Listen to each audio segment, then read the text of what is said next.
Seguimos hablando de la posible, no, la futura, segura reforma fiscal que este país podrá enfrentar en este año y que ahora en Colombia hemos visto cómo ha causado una reacción sumamente negativa por parte del pueblo colombiano y eso nos preocupa, pero se está hablando insistentemente de ello. Ese es el tema de hoy, nuestro hashtag, por favor, reforma fiscal, colóquenlo ahí para compartir sus comentarios con nuestros invitados. Camila. Le había dejado una pregunta a Jairo. Uno de los principales problemas de la economía dominicana es que se evade el impuesto sobre la renta. De aumentar ese impuesto sobre la renta, ¿no se agravaría este problema o cómo podemos combatirlo en esta nueva reforma fiscal de ser llevada a cabo? Bien. Interesante pregunta. Ciertamente que es una preocupación, la evasión siempre es una preocupación, pero hay que entender también que el impuesto sobre la renta tiene una cantidad hasta que es exenta del impuesto sobre la renta. Ahora mismo está frisada, por decirlo de una forma, hasta a partir de 34,000 más o menos, 34,000, 35,000 pesos. Hasta ahí usted no paga el impuesto sobre la renta. Ahora, a partir de ahí, sí se paga el impuesto sobre la renta. La evasión de este impuesto, yo creo que va a depender más de la capacidad que tenga siempre el Estado de fiscalizar los reportes que hacen las empresas en los salarios, en la TCS, por ejemplo. Sabemos que hay posiblemente subregistros, pero no creo que este impuesto, por subirlo más, sea evadido. Aquí lo que hay que aplicar un poquito más de capacidad del Estado de fiscalizar en ese sentido, y creo que hay una voluntad de parte del Estado de eso. Porque el impuesto sobre la renta, a diferencia, por ejemplo, de los impuestos indirectos como el ITEVIS, Imagín sabe que Impuestos Internos tiene bajo su responsabilidad más del 70% de las recaudaciones del Estado, lo que implica fiscalizar todo el sistema de recaudación de este país con tanta informalidad. En el caso del mercado laboral, por ejemplo, la informalidad está cerca del 51%, 52%. Quizás lo que habría es ver de qué forma el Estado dominicano acondiciona el terreno para que haya más formalización de empresas también. Cada empresa que entra... Ese es un tema, Jairo, porque uno de los grandes problemas de la informalidad es lo complejo que es el sistema para tributar, que desincentiva que las empresas se formalicen. Y me gustaría preguntarle a Magín, ¿cómo podríamos hacer más sencillo, más simple? Yo tengo una pequeña empresa y a mí ese tema me supera completamente. Sí. Y hay que decir que la informalidad ha aumentado luego de la pandemia. Claro. Porque hay mucha gente que ha perdido sus empleos formales. ¿Cómo podemos hacer más fácil que la gente pague sus impuestos, Magín? Mira, es un tema complejo. O sea, los sistemas tributarios, no solo aquí, sino en casi todos lados, son complejos. Porque son una combinación de tasas, de bases, de exenciones, de algunos bienes no pagan. Porque al final el sistema tributario es una decisión política. Entonces, los impuestos son una parte que contribuye a la informalidad, pero no lo explica totalmente. Hay distintos tipos de informalidad. Hay una informalidad que en la literatura se llama diabólica, que es el que decide ser informal para evadir. Ahí la administración tributaria sí puede hacer mucho, que ese es el combate al fraude, el que decide hacer fraude para hacer una competencia desleal. Y yo quisiera creer que en la gestión anterior se hizo un esfuerzo serio. La DGI de aquí tiene muchas herramientas, es una administración tributaria moderna, pero es un trabajo sistemático.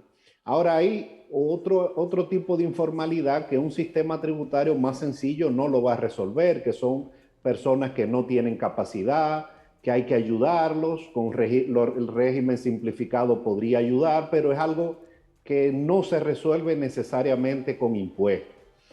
Yo creo que las empresas que pagan y el contribuyente sí debe exigir que se siga la lucha contra la evasión y el fraude, porque eso es muy inequitativo, que uno pague y otro no, y esa es la labor de la administración tributaria. Por eso En la gestión anterior hubo sometimientos penales de casos grandes de fraude.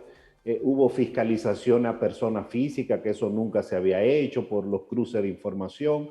Pero es un tema histórico, cultural.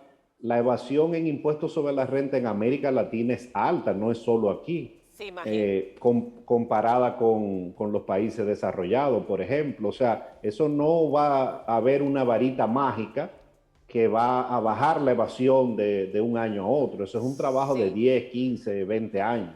Sí, pero como decíamos en la pausa, como decíamos que yo les comentaba a ustedes de los temas que la gente quiere saber, la gente siempre ha dicho, yo voy a estar pagando casi todo lo que me gano en impuestos y no lo veo en retorno. No tengo una seguridad social que me garantice un retiro, que una salud, una educación de calidad.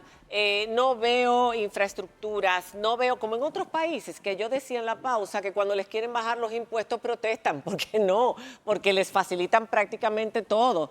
Entonces, eso pasa en nuestros países latinoamericanos, por eso la gente tiende a evadir. Pero, por ejemplo, aquí hay un impuesto necio, que es el del anticipo de una ganancia que yo tuve una vez y que se supone que yo tendré el año que viene, y en un año de pandemia como este, incluso se está pagando.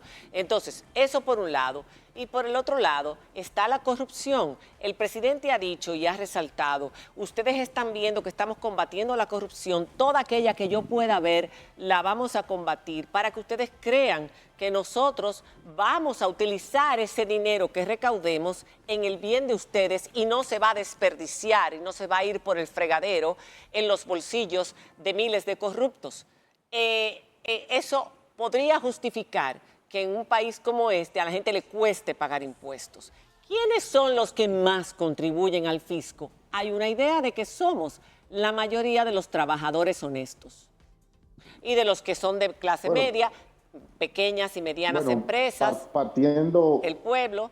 Partiendo de la exención del impuesto sobre la renta, la mayoría de los dominicanos no paga este impuesto porque el promedio de salarios en este país no supera, la mayoría de los trabajadores dominicanos no gana 35,000 pesos al mes y más, partiendo de ahí. Pero no hablemos del impuesto sobre la renta, hay muchas formas de aportar. De pagar impuestos, cada vez que yo le lleno el tanque al carro estoy pagando impuestos. Ok, la respuesta, ¿quiénes son los que más tributan? ¿Quiénes son los que más le dan dinero al Estado? ¿Qué sectores sociales? Mira, definitivamente el asalariado, siempre y cuando esté por encima, ¿no?, de esta exención contributiva, y estamos hablando del 15% de los asalariados. Prácticamente, mira, el 85% de los asalariados de la República Dominicana no gana suficiente dinero para tener el privilegio de tener que pagar el impuesto sobre la renta. Es un tema que tiene que ver, primero, que los salarios están muy bajos. Y aún más ahora que hay un problema muy serio de inflación, no le habrá escapado, sé que en las celebraciones del 1 de mayo, las centrales sindicales le han planteado al presidente de la República que se requiere de un ajuste salarial de un 40%. Entonces, yo creo que va a ser muy difícil lograr la reforma fiscal sin que esté acompañada de las otras reformas.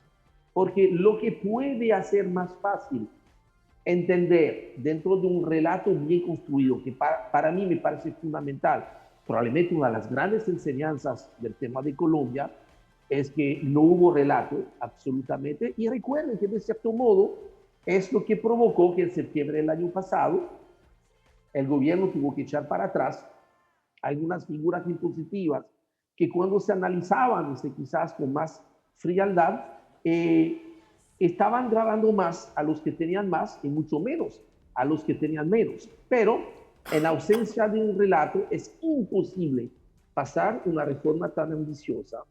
Y para eso yo creo que, por ejemplo, si se toma la posibilidad de bajar la tasa del impuesto a la renta a las empresas, que no hay que confundir la tasa a las empresas a la tasa a los empresarios o la tasa al impuesto a la renta a las personas físicas.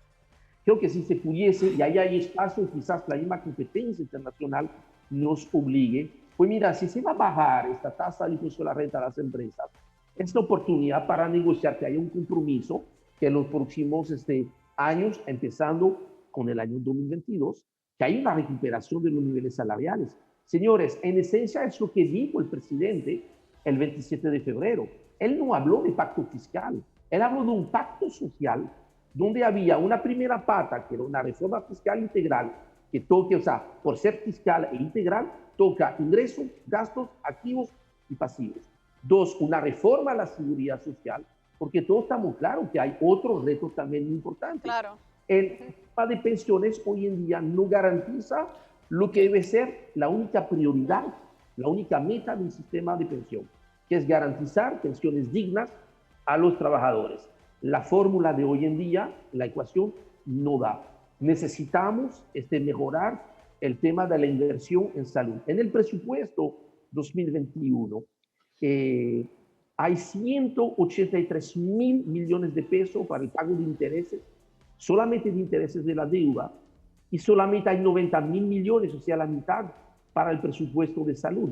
Esas son las cosas que solamente se pueden corregir a través de una reforma muy ambiciosa, pero esta ambición solamente se puede lograr si hay un relato perfectamente articulado y después una reforma perfectamente ejecutada. Ahora, yo no creo que estemos condenados al fracaso de Colombia, y yo aspiraría que efectivamente el año que viene, cuando vengan las evaluaciones internacionales, digan que mira, el peor ejemplo fue el de Colombia y el mejor ejemplo fue el de la República El de nosotros. Dominicana. Mira, yo quiero dejar una pregunta. No, ¿Sería a posible? mí no yo me han tengo respondido.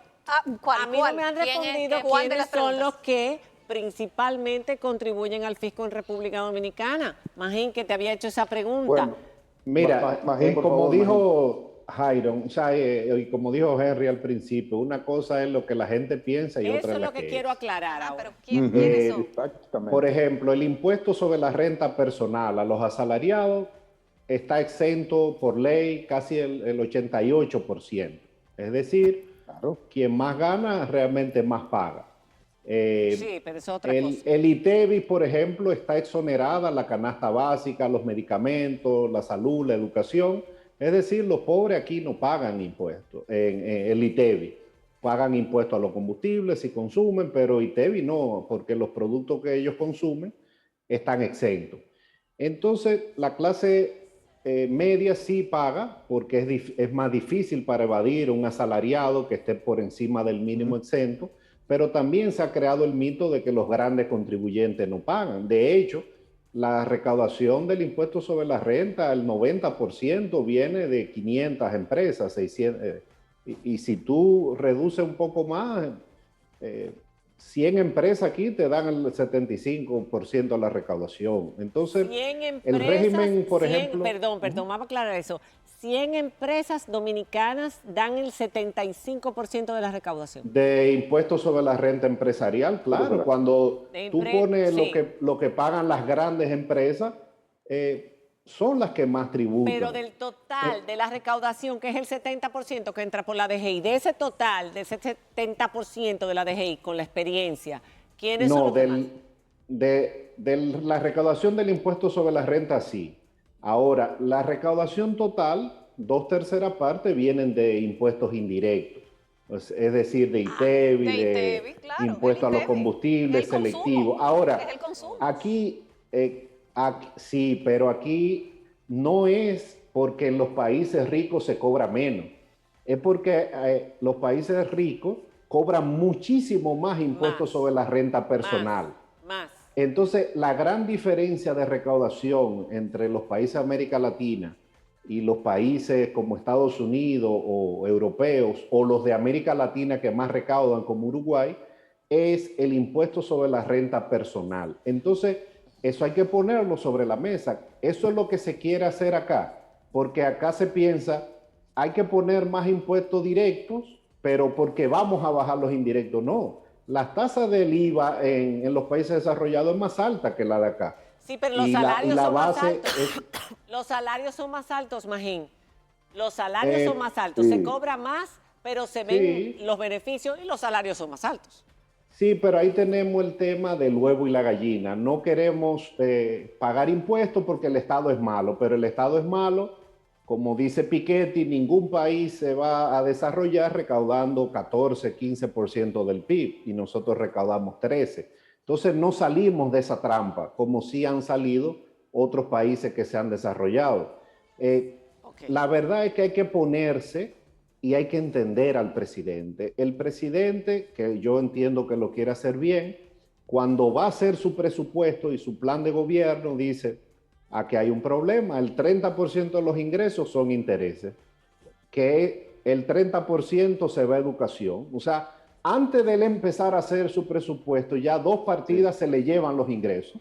Si tú sumas otra partida, el pago de la deuda, ahí se va el 70% de los ingresos. Entonces el presidente dice, bueno, ¿qué yo voy a hacer? Tengo que, bajando el gasto, ¿puedo resolver esto? No, eso no es cierto. Los salarios del gobierno son bajos, el gasto en salud es bajo, la infraestructura es baja, porque, María Cela, es importante analizar los datos. Los salarios del gobierno compiten con los salarios privados, sí. Magín, los salarios del gobierno, los salarios del gobierno. ¿Cuánta? Bueno, mira, yo creo que debemos hacer la pausa y cuando regresemos, la opinión de cada uno, la opinión de cada uno de ustedes cuando regresemos, cuál es aumentar, cuál es disminuir. Y los comentarios de nuestra gente. Y no hablamos de las exenciones, no hablamos de eso tan importante cuando regresemos de la pausa para concluir.